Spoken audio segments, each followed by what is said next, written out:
नमस्कार, आप देख रहे हैं इंडिया न्यूज मध्य प्रदेश छत्तीसगढ़ और मैं हूं आपके साथ शुभेंदु सिंह। मतदान के दौरान होने वाले फर्जीवाड़े को रोकने के लिए कवायद शुरू कर दी गई है और इसके तहत लोकसभा में मतदाता सूची संशोधन विधेयक पारित करा दिया गया, जिसके बाद मतदाता सूची सीधे तौर पर लिंक की जाएगी, जिसकी वजह से राजनीतिक पार्टियों का फर्जीवाड़ा रुकेगा, बल्कि इसके साथ ही मतदाता सूची भी साफ सुथरी नजर आएगी। केंद्र सरकार का विपक्ष की राजनीति और राजनीतिक पार्टियां लगातार विरोध करती नजर आ रही हैं। अब देखना यह है कि केंद्र सरकार ने दूरदर्शिता से जो निर्णय लिया उसकी काट को लेकर राजनीतिक दल अब क्या तरीका अपनाते हैं, क्योंकि मतदान केंद्रों पर अलग अलग तरीके से गड़बड़ियां उजागर होती रही हैं। ऐसे में क्या केवल यह संशोधन करने से फर्जी मतदान पर अंकुश लग सकेगा? इस पर कई तरीके के सवाल खड़े हो रहे हैं, जिनको लेकर आज हम चर्चा करेंगे, जिसमें हमारे साथ कुछ खास पैनल जुड़ने जा रहा है। लेकिन सबसे पहले आपको सुनाते हैं कि क्या कुछ कह रहे हैं छत्तीसगढ़ के नेता प्रतिपक्ष धर्मलाल कौशिक। का अधिनियम 1950 और 51 लोकसभा राज्यसभा में पारित किया गया। मैं इसके लिए देश के यशस्वी प्रधानमंत्री नरेंद्र मोदी जी को और केंद्र सरकार को मैं बधाई देता हूं। निश्चित रूप से इसका लाभ लोकतंत्र को मिलेगा और मजबूत होगी। एक तो मतदाता सूची में दोहरीकरण होता है। क्या आप देखेंगे, जब ढूंढेंगे तो एक एक मतदाता सूची में दो नाम दो बार रिपीट होते जाता है, इससे केवल लोड बढ़ती है। दूसरी बात, जो फर्जी जो मतदान होता है, ये शिकायतें लगातार आती रहती है, तो कैसे फर्जी मतदान को रोका जा सके, उसके लिए ये सबसे अच्छा उपाय है। और ये सभी को स्वतंत्र है कि अपना नाम जुड़वाए, पंजीयन कराए और साथ ही मतदान। वोटर आईडी कार्ड को आधार कार्ड से लिंक करने के विधेयक को मंजूरी मिलने के बाद क्या कुछ कह रहे हैं कांग्रेस प्रवक्ता धनंजय सिंह ठाकुर, जरा वो भी आप सुनिए। 3 काला कृषि कानून लाया गया और किसानों से कहा गया कि किसानों की आजादी है। 12 महीने से किसान सड़कों पर आंदोलन कर रहे थे। 700 से अधिक किसानों की शहादत हो गई और 3 काले कृषि कानून को वापस लाया गया है। ठीक उसी तरह ही फर्जी मतदाता सूची और फर्जी मतदाता को पकड़ने के नाम से लाया गया संशोधन विधेयक भी देश की जनता के लिए मुसीबत से कम नजर नहीं आ रहा है। तो यहां आपने सुना कि जिस तरीके से भारतीय जनता पार्टी की तरफ से इस पर स्टैंड क्लियर किया जा रहा है, ये बार बार कहा जा रहा है कि ये एक बड़े बदलाव का संकेत है और दरअसल यहां से एक स्वच्छ राजनीति की शुरुआत होती है। फर्जीवाड़ा रुकेगा, 2 जगह कोई भी वोट नहीं डाल सकेगा और इसमें बहुत हद तक बदलाव लाने की जो जरूरत इससे पहले तक नजर आ रही थी।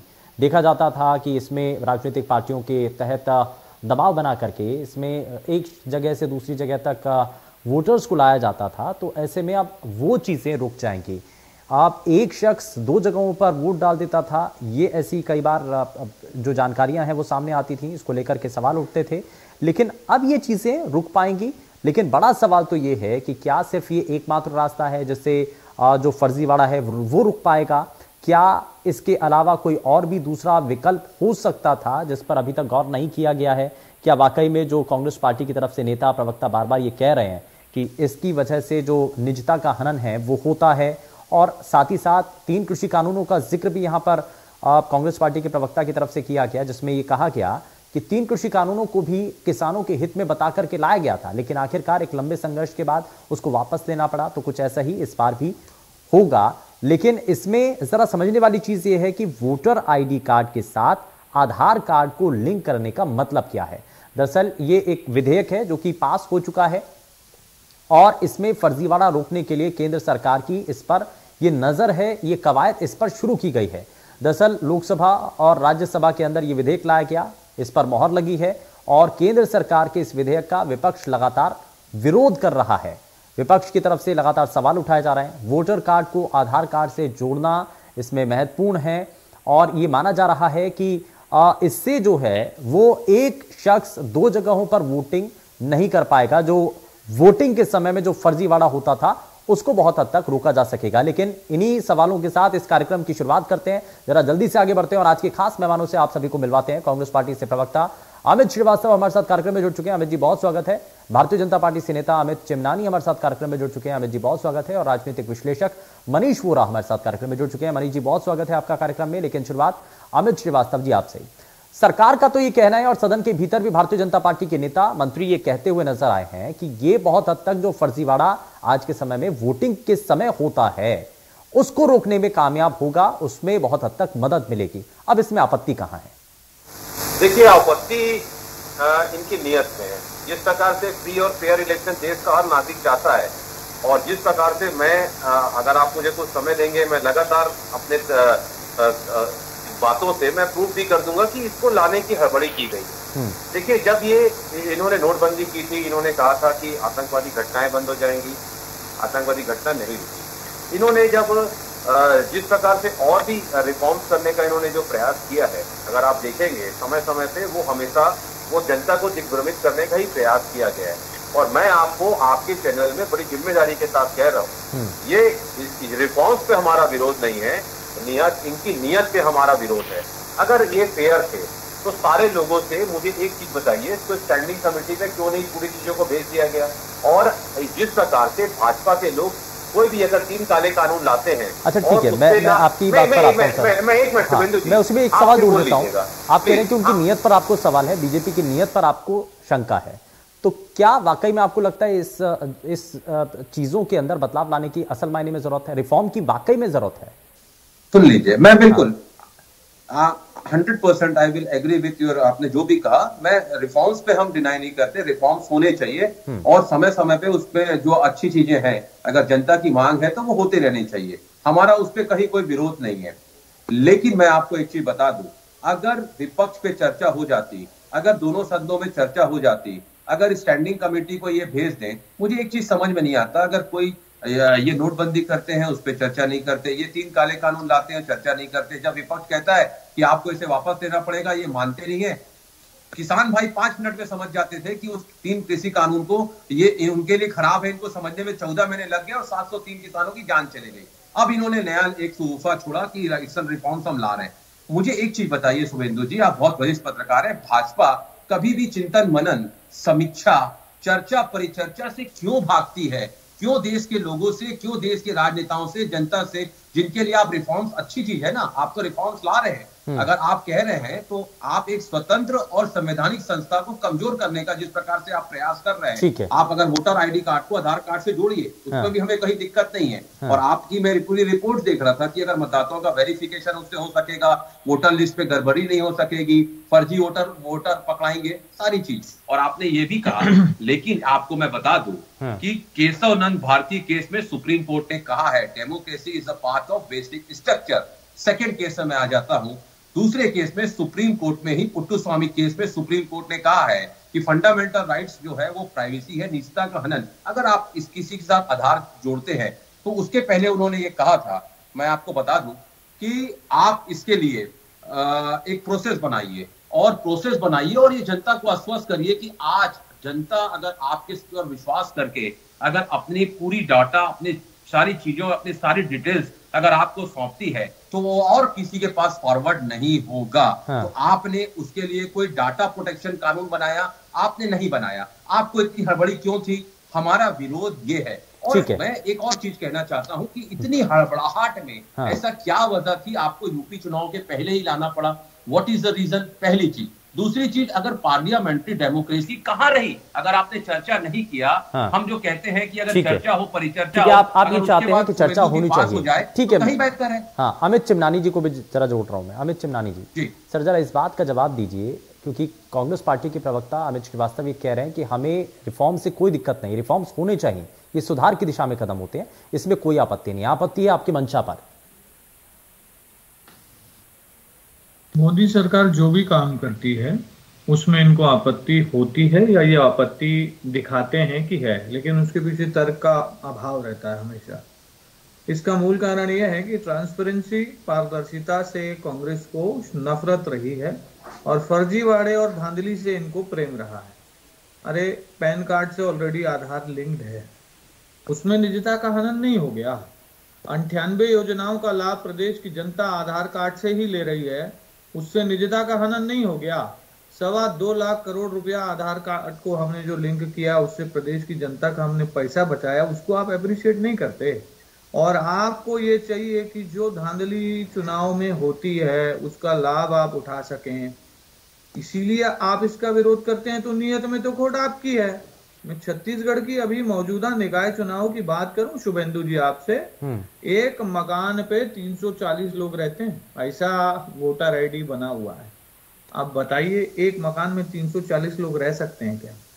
तो इनको क्या है, इन चीजों को नहीं पहचाना है, क्योंकि इनका तो काम कारोबार इसी धांधली से, फर्जीवाड़े से ही चलता है। ये ट्रांसपेरेंसी नहीं चाहते हैं। इसमें ऑब्जेक्शन क्या है? पहले ये कहते हैं कि भैया आप बहुत हड़बड़ी कर रहे हो। जब कोई चीज वॉलेंट्री रखी गई है कि जिसको जोड़ना है वो जोड़ेगा, जिसको नहीं जोड़ना है वो नहीं जोड़ेगा, तो इसमें हड़बड़ी का सवाल कहाँ पे उठता है? किस बात की हड़बड़ी हो गई? जो चीज अगर कंपल्सरी है। इसमें एक चीज है, वो ये कह रहे हैं, उनकी डिमांड ये है, कांग्रेस पार्टी यही कह रही है कि आप चर्चा से क्यों भाग रहे हैं? आप चर्चा करवाइए, आप चर्चा करिए ना, स्टैंडिंग कमेटी में लेकर के आते हैं आप, उसके बाद चर्चा होती है, उसके बाद तय हो जाता। कौन सा ऐसा प्रोविजन लाया जाता है, विधेयक लाया जाता है जिसपे चर्चा नहीं होती? लेकिन ये चर्चा पूरे सत्र में करते रहें और सत्र गुजर जाए और उसके बाद भी चीजें पारित ना हो सके, ये इनकी मंशा है। जब लोकसभा में प्रस्तुत हुआ तब भी चर्चा हुई, राज्यसभा में प्रस्तुत हुआ तब भी, बिना चर्चा के तो कुछ होता ही नहीं। लोगों को अवसर मिलता है उसके बारे में बोलने का, लेकिन ये जब उठ के खड़े होते हैं यही कहते हैं कि भैया इसको लागू मत करो, इसको मत लेकर के आओ। मतलब इनको डेवलपमेंट से परहेज है। जो पुरानी चीजें खराब पड़ी हुई हैं ये इन्होंने बना के जो रखी 70 साल में, वैसी की वैसी रहे, हमारा देश पिछड़ा रहे। इनको डिजिटल पेमेंट से भी दिक्कत थी, इनको जो दुनिया भर के टैक्स के खराब सिस्टम बने हुए तो उसको एक करने में। ठीक है सर, मैं थोड़ा सा आगे बढ़ता हूँ, ठीक है। मनीष वोरा जी को जोड़ रहा हूँ। मनीष वोरा जी, अब ये जो कहा जा रहा है कि वोटर कार्ड और आधार कार्ड एक साथ लिंक हो गए, इसमें क्योंकि अमित चिमनानी का ये कहना है कि बाकी योजनाओं का भी तो फायदा इन्हीं आधार कार्ड के जरिए तो हो रहा है, और इसमें पैन कार्ड को भी लिंक किया गया, तो इसमें तो निजता का हनन नहीं। लेकिन जाहिर तौर पर जब इसमें विपक्ष की तरफ से सवाल उठाए जा रहे हैं तो इन्हीं बातों को आधार रखा जा रहा है। कहा यह जा रहा है कि मंशा पर सवाल है। दूसरी चीज ये कही जा रही है कि चर्चा क्यों नहीं चाहते हैं आप, चर्चा करवाते तो इसमें आपत्ति कहीं नहीं थी। मनीष वोरा जी, ऐसा लगता है कि ये जो पूरी बातें निकल कर आ रही, निश्चित रूप से ये बात तो सच है कि जिस तरीके की परिस्थितियां छत्तीसगढ़ में या भारत में बनती है जब चुनाव होते हैं, तो ये जैसे कि चिमनानी जी बता रहे थे कि एक मकान में 340 लोग रह रहे हैं, और ऐसे कई सारे उदाहरण देखने को आते हैं। जब चुनाव होता है तो ऐसी सारी बातें निकल करके आती हैं। यदि इस प्रकार का कोई रिफॉर्म लाने से ऐसी चीजें रुकती है, फर्जी मतदान रुकता है, फर्जीवाड़ा रुकता है, और वोटर आईडी में जो नाम जुड़ जाते हैं किस प्रकार से जुड़ जाते हैं वहां पर हम सब जानते हैं।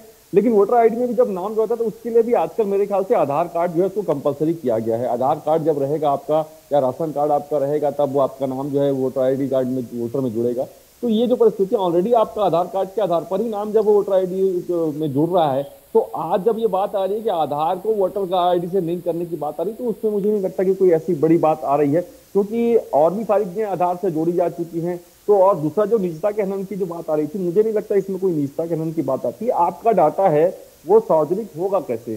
भाई वोटर आईडी जब चले जाएगा तो वोटर आईडी में सब थोड़ी दिखा रहेगा कि आप कहाँ से हैं, क्या है, आपकी इनकम कितनी है, आपका क्या है, वो नहीं लिखा रहेगा। वोटर लिस्ट जो रहती है उसमें केवल आपका नाम और डिटेल ही आता है। तो मुझे ये सारी चीजें नजर नहीं आती कि ऐसी कोई बात तो उसमें होगी। और दूसरी सबसे महत्वपूर्ण चीज है कि ये जब इस तरीके की बातें आती है, देखिए भारतीय जनता पार्टी शुरुआत से ही इन सारी बातों को लेकर के राजनीति में आई थी। राजनीति में स्वच्छता की बात को लेकर के वो आई थी, राजनीति में सुशासन की बात को लेकर के वो आई थी। तो वो सारी चीजें जो है मुझे लगता है नरेंद्र मोदी जी लगातार उन बातों को लागू करने का प्रयास करें। ये भी उस दिशा में एक प्रयास हो सकता है। हाँ, लेकिन इसमें देखने वाली बात यह है कि ये किन किन बातों को उसमें जोड़ा गया है, किस आधार पर वो चीजें लिंक की जाएगी। जैसा कि चिमनानी जी बोल रहे थे कि ये ऑप्शनल है कि आप चाहें तो जोड़ें, चाहें तो न जोड़ें, ये एक बात उन्होंने कही है। तो अब जब वो पूरा जो बातें हैं उसमें वो निकल करके सामने आएगी कि क्या उसका नियम है, कैसे उसको जोड़ा जाएगा, वो सारी चीजें जब निकलेगी तब सही सारी बातें क्लियर होकर के सामने आएगी। यानी कि इसका मतलब ये है कि इस आधार पर कम से कम विरोध नहीं बनता है। अमित श्रीवास्तव जी, जी देखिए, मैंने तो आपके चैनल पे डिबेट ही ये स्टार्ट करके किया था कि अगर ये इलेक्टोरल रिफॉर्म्स करना चाहते हैं, हमें इस पे कोई आपत्ति नहीं है, पार्लियामेंट्री डेमोक्रेसी बस अपनाएं। लेकिन उन्होंने नहीं अपनाया। और अभी बहुत ही सम्मानित भाजपा के प्रवक्ता अमित चिमनानी जी कह रहे थे हम तो सब चीज पे चर्चा करते हैं। साहब, आपने कृषि बिल पे चर्चा की थी? नहीं की थी। 14 महीने बाद आपको वापस लेना पड़ा। हम तो कह रहे हैं आप रिफॉर्म करिए। और आप अभी बहुत ही सम्मानित हमारे पत्रकार बंधु कह रहे थे, मनीष भैया जिस प्रकार से कह रहे थे, तो साहब अब इस देश ने वो भी मंजर देखा है जब प्रधानमंत्री का अकाउंट हैक हो जाता है। तो गोपनीयता अगर प्रधानमंत्री जी की खतरे में आ सकती है तो आम व्यक्ति की भी आ सकती है।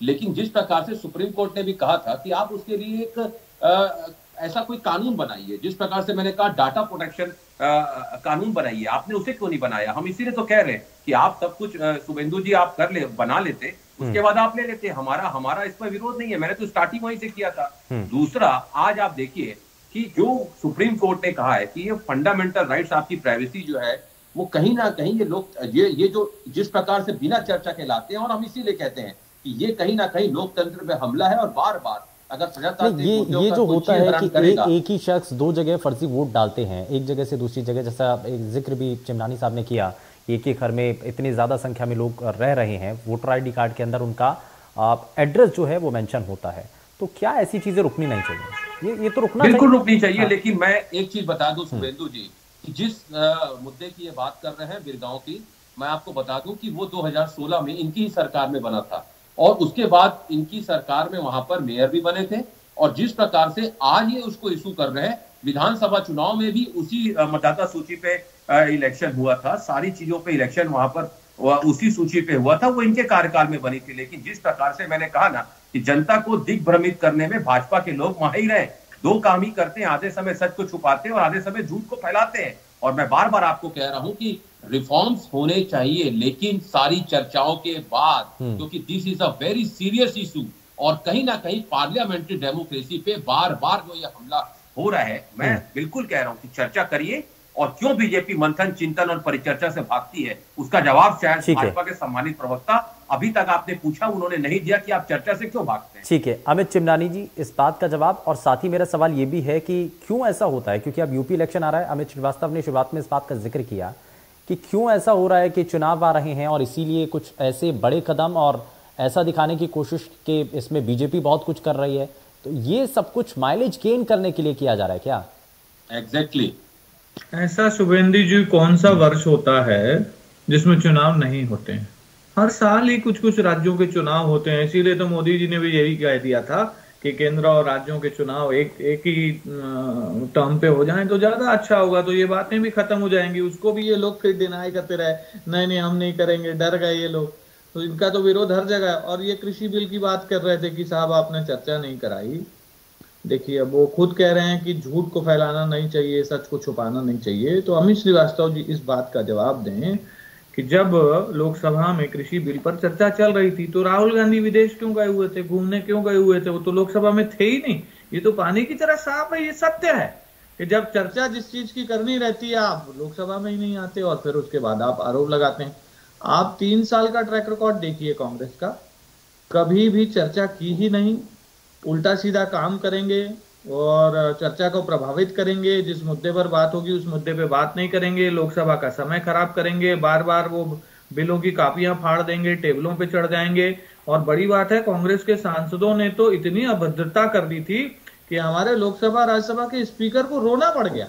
ये लोक संसद के इतिहास में बहुत ही काला अध्याय है कि जब वहां के सुरक्षा कर्मी आए सांसदों को रोकने तो कांग्रेस के सांसदों ने उनके साथ भी मारपीट कर दी। तो इन्होंने तो लोकसभा के दोनों सदनों की गरिमा को खराब किया। पॉइंट पर अमित चिमनानी सर इन्होंने चर्चा की बात आज जवाब नहीं है शुभेंदु जी, इन्होंने बार बार नहीं, इन्होंने बार, मैं एकदम पॉइंट पे हूं। जब आप बार बार चर्चा की बात करते हैं ना कि आप चर्चा नहीं कराते, तो मैं ये बता रहा हूं सर, मेरा ये विनम्र पॉइंट है कि आप चर्चा करते नहीं है सर। आपका काम एक ही है, खाली आपको सरकार जो भी करे उसका विरोध करना, भले उसमें देश का विरोध हो जाए।